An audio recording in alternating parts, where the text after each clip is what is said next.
নমস্কাৰ N study space চেনেলটোলৈ স্বাগতম জনাইছোঁ। তোমালোকৰ ফাৰ্ষ্ট ইউনিট টেষ্ট এক্সাম হৈ গ'ল। এতিয়া তোমালোকৰ হাফ ইয়াৰলি এক্সামৰ কাৰণে ৰেডি হোৱা সময় আহি গ'ল।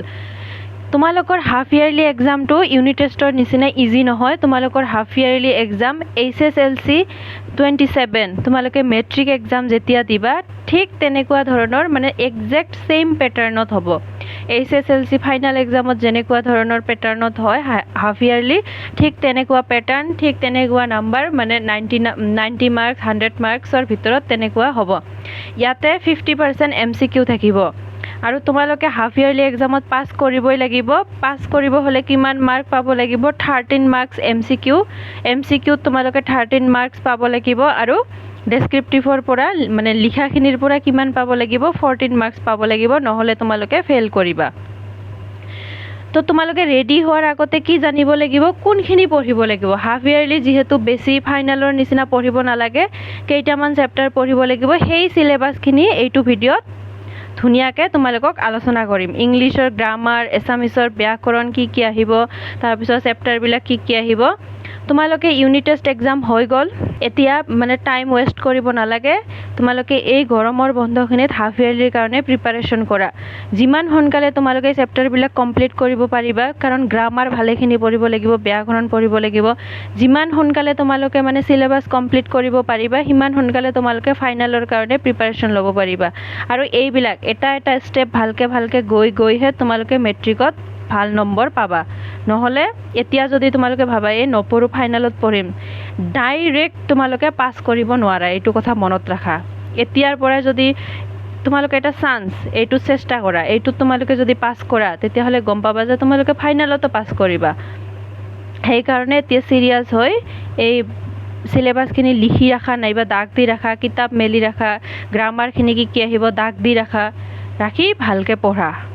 মই তোমালোকক সকলোবিলাক মানে চেপ্টাৰৰ ভিডিঅ' আনিম, তাৰপিছত গ্ৰামাৰখিনিত হেল্প কৰিম। তোমালোকে টেনশ্যন নকৰিবা। যদি মোৰ ভিডিঅ'টো ফাৰ্ষ্ট টাইম চাইছা ছাবস্ক্ৰাইব কৰি ৰাখিবা। যিখিনি মানে ইউনিট টেষ্টৰ পৰা আগৰ পৰা ক্লাছ 9ৰ পৰা চাই আছে সিহঁতে গম পায় মোৰ ভিডিঅ' চাই মানে ইহঁতে ভালেখিনি লাভ পাইছে, সহায় পাইছে। আৰু মোৰ এইমটোৱে হ'ল তোমালোকক সহায় কৰা। যিকোনো প্ৰব্লেম হ'লে মোক কমেণ্ট কৰিবা, মই তোমালোকক হেল্প কৰিম। আমি ইংলিছৰ গ্ৰামাৰখিনি আলোচনা কৰোঁ। গ্ৰামাৰত কি কি আহিব? তোমালোকৰ ইংলিছৰ গ্ৰামাৰত এইখিনি আহিব। ৰিডিং কম্প্ৰিহেনশ্যন, মানে পেছেজ দিয়ে যে এনেকৈ পাৰ্ট চেপ্টাৰৰ নিচিনাকৈ দিয়ে, সেইখিনি পঢ়ি তলত কুৱেশ্যন থাকে, এনচাৰ কৰিব লাগে। সেইটো তোমালোকৰ পেছেজ দুই ধৰণৰ থাকে, চিন পেছেজ বা আনচিন পেছেজ, মানে নেদেখা কিতাপত নথকা।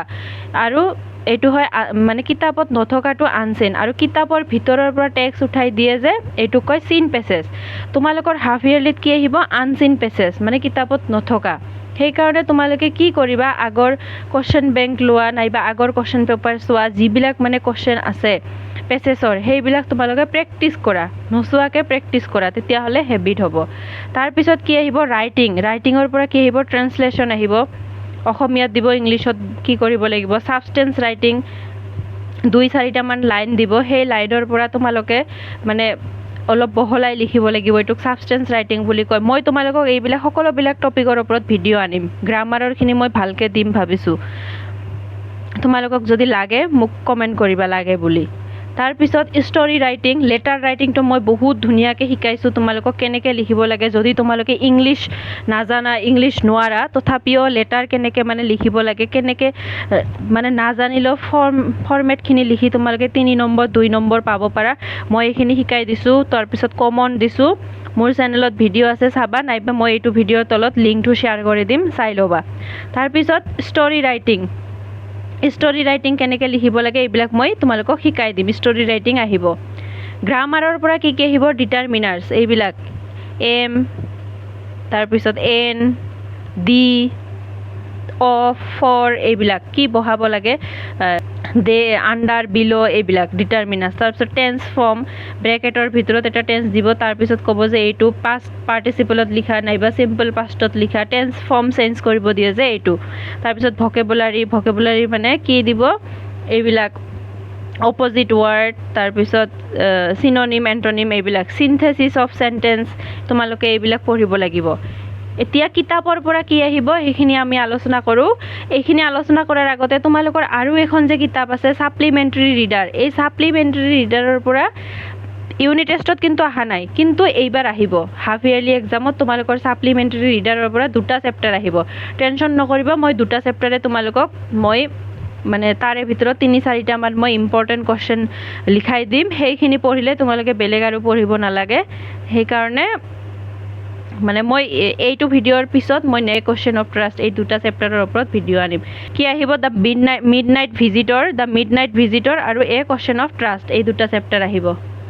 প্ৰ'জ মানে ফাৰ্ষ্ট ফ্লাইটৰ পৰা প্ৰ'জ আৰু পয়েট্ৰিৰ পৰা কি আহিব এইখিনি আলোচনা কৰোঁ। আহিব এ লেটাৰ টু গড, দাগ দি ৰাখা, এ লেটাৰ টু গড আহিব, নেলছন মেণ্ডেলা আহিব। তাৰপিছত a tiger in the zoo আহিব। তাৰপিছত আমাণ্ডা আহিব, আমাণ্ডাটো ইম্পৰ্টেণ্ট হয়, আমাণ্ডা আহিব। আৰু এটা আহিব, এইখিনিতো তোমালোকৰ ফাৰ্ষ্ট ইউনিট টেষ্টত আহিয়ে গৈছে, নতুনকৈ এটা আহিব, সেইটো হৈছে এই গ্লিমছ অফ ইণ্ডিয়াৰ পৰা কুৰ্ক, এই কুৰ্ক চেপ্টাৰটো আহিব। তোমালোকে নতুনকৈ এই কুৰ্কটো পঢ়িব লাগিব। ইংলিছত তোমালোকৰ জাষ্ট গ্ৰামাৰখিনি ভালকৈ পঢ়িলে হ'ল, নতুনকৈ মানে গ্ৰামাৰখিনি আহিব, বাকী কুৰ্ক আৰু বাকী আগৰখিনিতো তোমালোকে ফাৰ্ষ্ট ইউনিট টেষ্টত পঢ়িছাই। তাৰপিছত আমি বিজ্ঞানৰটো আলোচনা কৰোঁ। বিজ্ঞানটো যিহেতু টান হয়, তোমালোকে এতিয়াৰ পৰাই ভালকৈ পঢ়িব লাগিব, নহ'লে মানে বেছিভাগ ষ্টুডেণ্ট বিজ্ঞানত ফেইল কৰে, সেইকাৰণে বিজ্ঞানৰটো আলোচনা কৰোঁ। ইংলিছ মিডিয়াম যিখিনি আছে, ইংলিছ মিডিয়ামৰ কাৰণেও ছেইম। তোমালোকে ইয়াতে যদি মানে এইখিনি বুজি নোপোৱা, কি কৰিবা, চেপ্টাৰ নাম্বাৰটো তোমালোকে চাই ল'বা, বেলেগ একো নালাগে, চেপ্টাৰ নাম্বাৰটো মিলাই লিখি ল'বা। ফাৰ্ষ্ট কি আহিব? অধ্যায় 1 আহিব, ৰাসায়নিক বিক্ৰিয়া এণ্ড সমীকৰণ, কেমিকেল ৰিয়েকশ্যন, ইংলিছ মিডিয়ামৰ কাৰণে ছেইম, চেপ্টাৰ 1-2 আহিব। তাৰপিছত তোমালোকৰ 2 নাহে, 3 নাহে, 4 নাহে, ডাইৰেক্ট কি আহিব? ডাইৰেক্ট 5, মৌলৰ পৰ্যাবৃত্ত শ্ৰেণী বিভাজন, পেৰিয়ডিক টেবুল যে আছে তোমালোকৰ, এইটো মৌলৰ পৰ্যাবৃত্ত শ্ৰেণী বিভাজন, অধ্যায় 5, চেপ্টাৰ 5, এইটো আহিব। তাৰপিছত কোনটো আহিব? চেপ্টাৰ 6 আহিব, চেপ্টাৰ 6 আহিব, চেপ্টাৰ 7 আহিব, এই তিনিটা মানে একে লেঠাৰিয়ে আহিব, 5, 6, 7। তাৰপিছত তোমালোকৰ 8টো নাহে, জীৱই কেনেকৈ বংশ বিস্তাৰ কৰে, এইটো নাহে, ডাইৰেক্ট কোনটো আহিব? 9, অধ্যায় 9টো আহিব। তাৰপিছত অধ্যায় 10টো আহিব, পোহৰ প্ৰতিফলন আৰু প্ৰতিসৰণ, এইটো তোমালোকৰ ফাৰ্ষ্ট ইউনিট টেষ্টতো আহিছে। তাৰপিছত 5 নম্বৰটো তোমালোকৰ ফাৰ্ষ্ট ইউনিট টেষ্ট, 6 নম্বৰটো ফাৰ্ষ্ট ইউনিট টেষ্টত আহিছে 1-2, বাকী কোনখিনি মানে এক্সট্ৰা হ'ল 7, 9 এইখিনি। তাৰপিছত 11 আহিব, মানুহৰ চকু আৰু বাৰেবৰণীয়া পৃথিৱী, এইটো বহুত বেছি ইম্পৰ্টেণ্ট হয়, ভালেখিনি কুৱেশ্যন আহে, মানুহৰ চকু আৰু বাৰেবৰণীয়া পৃথিৱী। তাৰপিছত আৰু এটা আহিব, এইটো ইজি হয়, শক্তিৰ উৎসসমূহ, অধ্যায় 14, শক্তিৰ উৎসসমূহ। তোমালোকে মনত ৰাখিবা কোনকেইটা? Chapter 1, chapter 5, chapter 6, chapter 7, chapter 9, chapter 10, chapter 11 and chapter 14, সাধাৰণ বিজ্ঞানৰ পৰা এইখিনি আহিব। এতিয়া আমি নেক্সট কি আলোচনা কৰোঁ? অসমীয়া, MIL, অসমীয়াৰ পৰা কি আহিব? অসমীয়া 100 মাৰ্কৰ ভিতৰত হ'ব, ইয়াত ভালেখিনি ব্যাকৰণ থাকে। কি আহিব অসমীয়াৰ পৰা?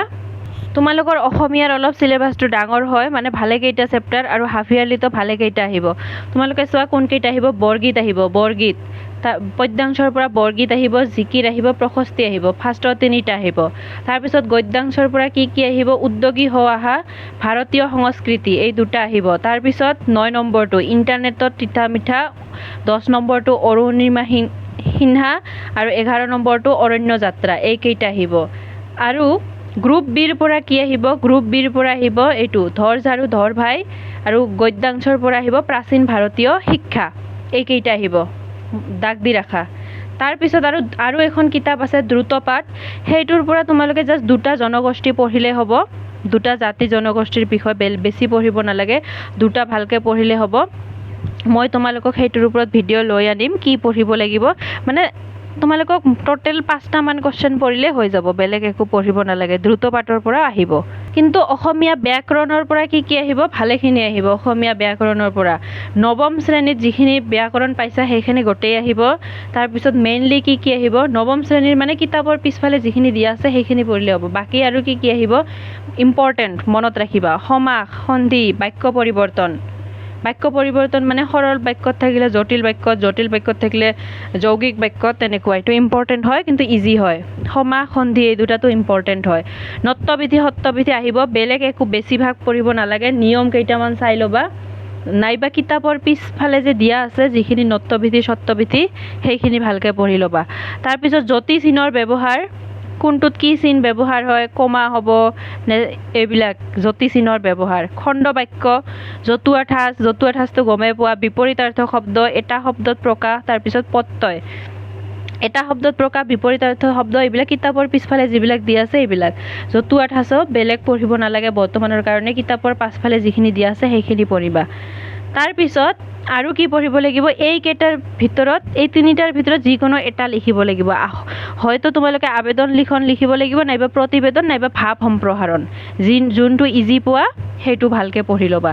তাৰপিছত হাফ ইয়াৰলিত কি আহিব, ৰচনা আহিব, মনত ৰাখিবা ৰচনা আহিব, দ্ৰুত পাঠৰ পৰা আহিব, আৰু অপঠিত গদ্যাংশ মানে এইবিলাক যেনেকৈ আনচিন পেছেজ দিয়া থাকিব, তাৰ তলত কুৱেশ্যন থাকিব, মানে পাৰ্ট কিছুমান দিব, তাৰ তলত কুৱেশ্যন থাকিব, এই পাৰ্টটো পঢ়ি পঢ়ি এনচাৰ উলিয়াব লাগিব, এইটোক অপঠিত গদ্যাংশ বুলি কোৱা হয়। এইখিনি গ্ৰামাৰ আহিব, লিখি ৰাখা।